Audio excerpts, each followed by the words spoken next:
कर्पूरिघोरं करुणावतारं संसारिसारं भुजगेन्द्रहारं सदा वसन्तं हृदयारविन्दे भवं भवामी सहितं नमामि। हर हर महादेव। सभी भक्तों को आज मैं आप सभी को जो कथा सुनाऊंगी वो कथा सुनने मात्र से ही सभी की मनोकामना पूर्ण हो जाती हैं। लेकिन ये कथा शुरू करने से पहले अगर आप मेरे चैनल पर नए हैं तो चैनल को प्लीज़ सब्सक्राइब कीजिएगा, और आपको वीडियो अच्छी लगे तो वीडियो को एक लाइक ज़रूर कीजिएगा और शेयर कीजिएगा। तो चलिए शुरू करते हैं। श्रावण मास की ये कथा बहुत ही सुंदर कथा है। ये एक बार भगवान शिव की भक्त बूढ़ी माई थी जो हर समय भोलेनाथ का नाम जपती रहती थी, भोलेनाथ की पूजा अर्चना करती रहती थी।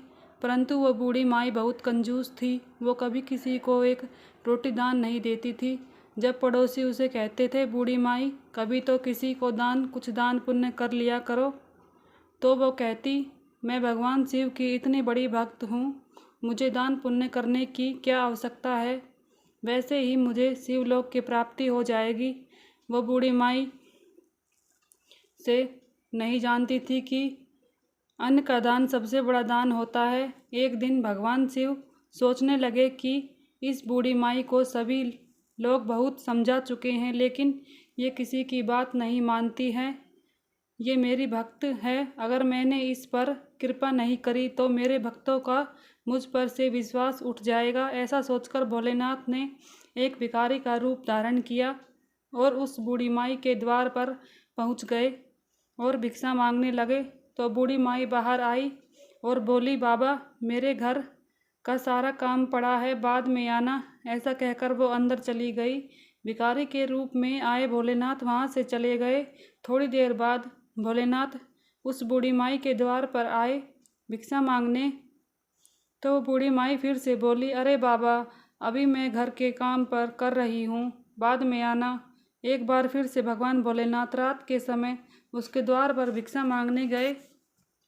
वो बूढ़ी माई ये कहकर टालती है कि अभी मेरे पास कुछ भी नहीं है, जो कुछ भी था सब खत्म हो गया है, अब बाद में आना। बूढ़ी माई की बात सुनकर भोलेनाथ सोचने लगे, एक बार कल फिर से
कोशिश करूँगा।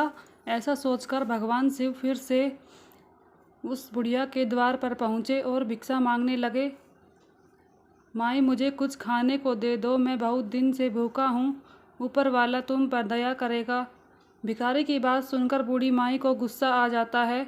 वो भिखारी के रूप में आए भोलेनाथ को खरी खोटी सुनाने लगती है और कहती है, तुम्हारे जैसा बहुत से भीख मांगने आते हैं, चलो जाओ यहाँ से। ऐसा कहकर वो उन्हें वहाँ से भेज देती है। अब भगवान शिव सोचते हैं ये बुढ़िया नहीं सुधर सकती। ऐसा सोचकर भोलेनाथ वहाँ से चले जाते हैं। कुछ समय बाद वो दिन भी आ गया था जब बूढ़ी माई को लेने यम के दूत आ गए थे। यम के दूत को देखकर बूढ़ी माई बोली, मुझे तो शिवलोक जाना है। यम के दूत बोले, बूढ़ी माई तुमने ऐसा कोई काम नहीं किया है कि तुम्हें शिवलोक की प्राप्ति हो। तब वो बूढ़ी माई बोली, मैं तो सुबह शाम दिन रात भोलेनाथ की पूजा करती हूँ, अर्चना करती हूँ, नाम जाप करती रहती हूँ, इसलिए मुझे शिवलोक ले चलो। तब यम के दूत बोले, बूढ़ी माई, भोलेनाथ का नाम जपने से शिवलोक की प्राप्ति नहीं होती है, इसके लिए अच्छे कर्म करने पड़ते हैं। ये सुनकर बूढ़ी माई रोने लगी और बोली, यहाँ जहाँ ले जाना है ले जाओ, लेकिन एक बार मुझे मेरे भोलेनाथ से अवश्य मिलवा दो। यम के दूत बूढ़ी माई को लेकर शिवलोक जाते हैं। वहाँ पहुंचकर बूढ़ी माई भोलेनाथ के पैरों में गिरकर कहती हैं कि हे प्रभु, मैं तो सुबह शाम आपकी भक्ति करती थी, फिर मुझे शिवलोक की प्राप्ति क्यों नहीं हुई। तब भोलेनाथ बोले, बूढ़ी माई, तुमने आज तक कोई दान नहीं किया है। अन्न का दान सबसे बड़ा दान होता है। मैं भी तुम्हारे पास भिक्षा मांगने के लिए आया था, लेकिन तुमने मुझे भी भिक्षा में कुछ नहीं दिया। अब बूढ़ी माई हाथ जोड़कर रोने लगती हैं, हे प्रभु, मुझे माफ़ कर दो। भोलेनाथ उसे एक और मौका देते हैं और कहते हैं कि बूढ़ी माई, तुमने मेरी बहुत भक्ति की है, इसलिए मैं तुम्हें एक और मौका देता हूँ। तुम धरती पर जाओ और जाकर जितने पुण्य कर सकती हो करो। तुम्हारे पास सिर्फ 1 सप्ताह का समय होगा। ये सुनकर बूढ़ी माई खुश हो गई। फिर से वो अपने शरीर में समा गई। अब बूढ़ी माई के घर पर जो भी भिखारी आता वो उसे भर पेट भोजन करवाती।